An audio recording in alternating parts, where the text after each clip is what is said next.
Hi everybody, welcome to video 5 of my investing series. My name is John Su. I'm the owner of Imperial Investments. And yeah, today's topic is about what is a reasonable rate of return to expect on my investments. What I've found is a lot of people are really confused about, what's a reasonable rate of return on this type of investment. A lot of people invest their money and really what they hope to earn is just a decent return, but they really don't know what is an acceptable or expected rate of return on the type of investment they did. So kind of from my experience and what I've seen in terms of talking to stockbrokers, to mutual fund people, financial planners, other people in real estate, and really from my own life experiences in real estate, I've come to my own conclusions about what's a reasonable rate of return to expect on your investments. So first off, I'd like to do my token legal disclaimer. I'm not a financial planner, tax accountant, or lawyer. So hence the advice that or the information that I'm giving today in my video and all of my videos and websites is purely my personal opinion based on my own experiences and things that I've seen in the investment industry, and shouldn't be taken as professional advice. So let's, I guess, before I tell you what a reasonable rate of return is, I'd like to clarify a few, misunderstandings in the investment world. The first one I'd like to clarify is the word guaranteed versus fixed return. And this is probably one of the most common misunderstandings that I commonly see in the investment industry. And I guess the legal definition of guaranteed means really hell or high water, you cannot lose your money, and whatever I promise to pay you in terms of a profit will get paid. And the only product that actually has a guarantee that is actually 100% backable is the government GIC, or what they call a Guaranteed Investment Certificate. Any other person who says the word guaranteed or even implies it, not explicitly but just kind of talks about, yeah, don't worry, for sure this is going to work, it's going to pay you, yeah, no worries, it pays 8%. The word guaranteed means it's going to happen and your investment is protected. So anyone who says or implies it is incorrect in what they say, and they may not realize that they're implicitly implying a guarantee. But to go on the other side of what a fixed rate of return is, it's something like this investment pays 8% or 11% per year. But a fixed rate of return says if the investment works out, we will pay you, X 11% or whatever they promise to pay you. But a fixed rate of return, there is no guarantee. In every investment except for a GIC, there is the possibility and the potential for you to lose some or all of your money. And I just want to be very clear. Guaranteed means hell or high water, you're going to get your money back and the profit. Fixed rate of return means if the investment works out, we will pay you this profit by this time. Another, challenge in really making the right investment for a reasonable profit is really understanding how do we know what's going to happen, because really you almost kind of need to see into the future to know what's going to happen if this investment or whatever you invested in is going to do well in the future. So really I'd like to clear up some things in terms of when people try to explain to you why the investment will work out or its performance history. One thing about past performance,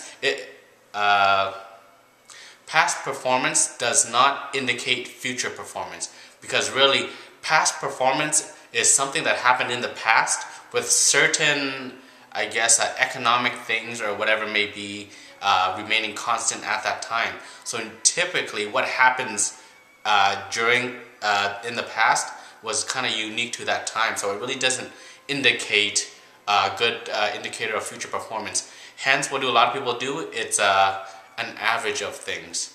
So really, especially in real estate, past performance is not an indicator of future performance. So when you really want to look at what should you be paying attention to for future performance? You should really look at what's happening now, because what's happening now doesn't hit your investments or whatever your financial investment is until later, because there's always a delay in what happens in the economy and then the ripple effect into your investments. So think of it like this. Economy starts to boom, jobs get created, people start working, they start qualifying for mortgages, then they start buying homes. Then once they start buying homes, the supply of homes go down. Guess what happens? Real estate prices go up. But there's a time delay in that, and kind of the perspective of that was taught to me by Don Campbell of the Rain Group, where he explained there's always a delay in the economy to reach the investment or the real estate. So really look at what's happening now, and they're what you call a leading indicator into the future. It doesn't guarantee that it's going to happen, but it kind of does I guess a kind of a crystal ball future projection. It's a leading indicator. And really, when you hear all these economists and all these experts talk about, oh, here's what I'm gonna think is gonna happen, oh, here's what I think is gonna happen because of what's happening now, please do understand they are making an assumption based on certain factors remaining constant. If one of those factors that they are using to calculate their projection changes, understand that it pretty much invalidates or voids their entire projection. So really, kind of what I say, a jokey here in Rain, when they talk about economists' opinion, I guess I'll tell you the joke. What did one economist say to the other economist? Your opinion is good as mine. Was that the joke? Yes, that was the joke.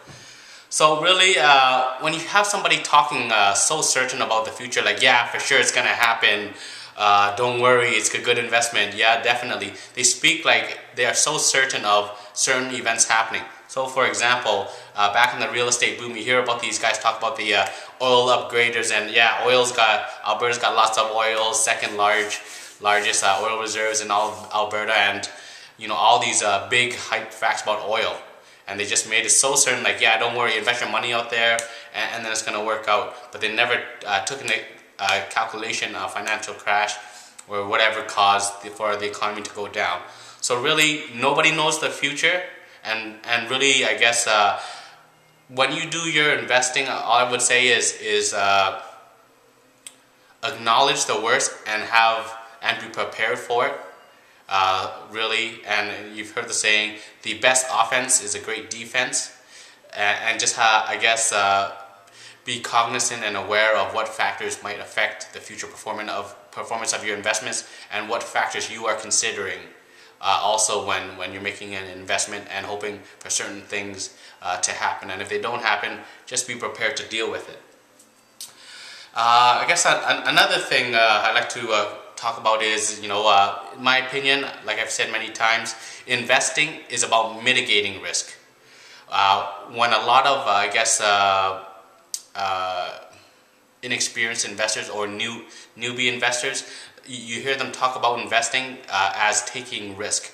So when you actually listen to the language that they've used, the newbie investor, investing to them is taking risks. That's almost like falling in love. Close your eyes and hope that it works out. And that's the sad reality is a lot of people actually do that with investments. It's, let's do this investment and pray that it works out. But if you take the attitude of investing is managing risk, it's a much more proactive mindset, where you're actually being proactive in identifying risk factors and putting risk mitigation strategies in place. So when you think about it, managing risks versus taking risks, total different mindset, total different way to look at investments. And really, the people who get what you call analysis paralysis think in their mind, and investing is taking risks. When yes, you are taking some risk, but it's more about managing risk than it is about taking a blind risk. I always get this question also a lot in terms of, you know, wow, this is a great opportunity. How much should I invest? Should I put it all in? Well, of course you shouldn't put it all in. But really, when you think about how much you should invest, I always tell people, think of it like this. If you did this investment whatever it may be, and if for some reason the investment didn't work out and you lost your money, if the amount of money that you've invested is enough to be a crushing blow to your finances, then I would say you're investing too much money.